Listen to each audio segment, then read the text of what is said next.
Cette histoire commence au XIe siècle, dans une forêt très épaisse avec de grands chênes.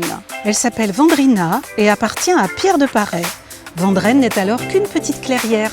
Mais ça fait 1000 ans. Oui, et peut-être même plus de 1000 ans, car il y avait sans doute une mode féodale. Oui, Adèle, mais ta mode féodale, elle a disparu, tout comme le prieuré de Bois-Goyer. Oui, les enfants, Vendrenne possède plein de vieilles maisons remplies d'histoires. Et de trésors cachés, qui sait? Les Neulières, qui était une halte vers Saint-Jacques-de-Compostelle. La Touche-Boudot, avec ses 2 maisons à contrefort du XVe siècle. La Verrie, qui s'appelle ainsi parce qu'il y avait une verrerie. La guerre chez la Girarderie et le terrible massacre de 1794. La Chartrerie, la Vente, la Motte. Et ce château, il a été construit quand? Je ne sais pas, mais il est très vieux. Il apparaît dans les documents à partir de 1226. Il appartenait à Marquise de Mauléon, la fille de Belacé de Chantemerle. C'est un donjon niortais avec une chapelle et un pont-levis. Allez les enfants, on va visiter le château!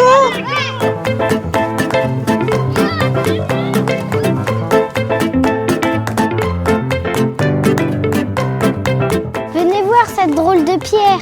J'ai déjà vu ça dans un livre, c'est le symbole templier. Alors ça veut dire qu'il a appartenu à des templiers. C'est fort possible tout au début sans doute. Il est toujours debout quand même. Oui, mais il a été restauré et il est de nouveau habité.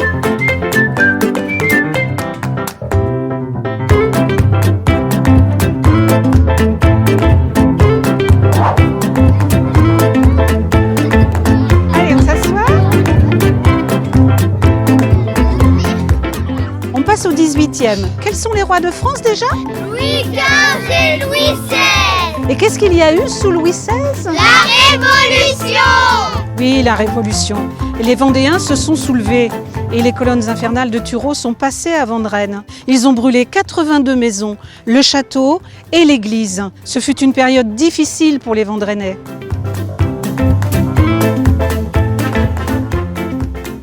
Est-ce que tu peux nous raconter l'histoire de l'école? Oui, c'est Marie Godet en 1852 qui décide d'ouvrir une école de filles. Ah bon?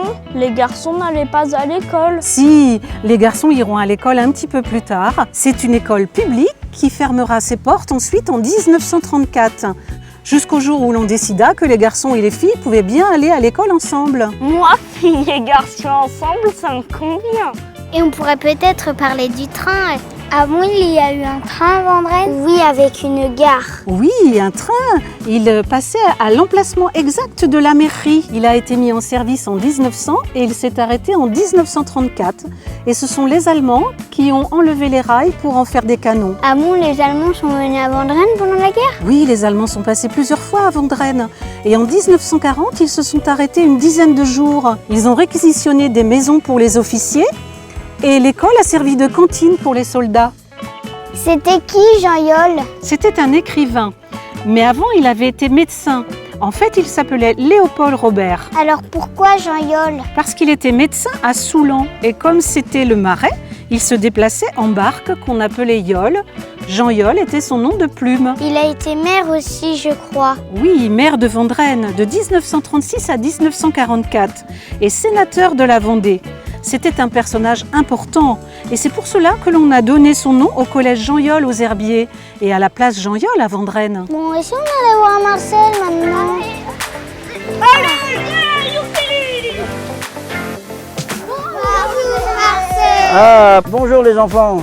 Elle date de quelle époque ta maison? Oh là là, elle est vieille, c'est marqué dans la pierre, elle est de 1772. Il paraît que c'était la maison d'un prêtre. Oui, c'est vrai, tous les prêtres depuis cette date ont toujours habité ici. Parce que l'église était juste à côté, le long de la route. Là. La deuxième église de Vendrenne fut construite en 1629, restaurée après le passage des colonnes infernales et finalement détruite au XIXe siècle pour construire l'église actuelle qui date de 1857. On m'a dit que tu étais collectionneur, c'est vrai? Oui, j'ai beaucoup de choses et j'ai même fait un musée exprès pour les mettre dedans. Alors si ça vous intéresse, si vous voulez les voir... Oui! Bon, on y va, c'est par là-bas.